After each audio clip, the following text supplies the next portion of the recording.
Hi guys, gandang hapon yun. Tapos na ako magdiskarga, oras ay 4:31. Bali, balik na pa ako dito.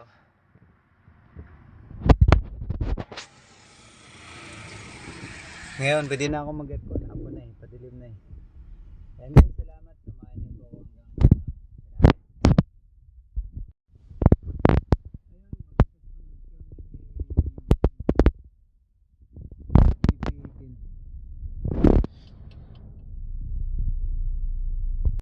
Hi guys, gandang gabi.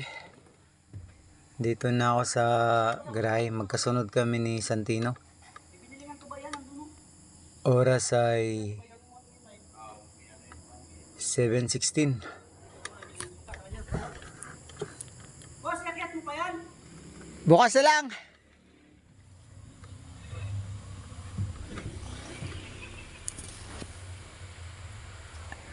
Ayan guys, bye bye. Salamat tuloy sa inyong panonood. Hey guys, gandang gabi. Yun, nandito na ako sa bahay.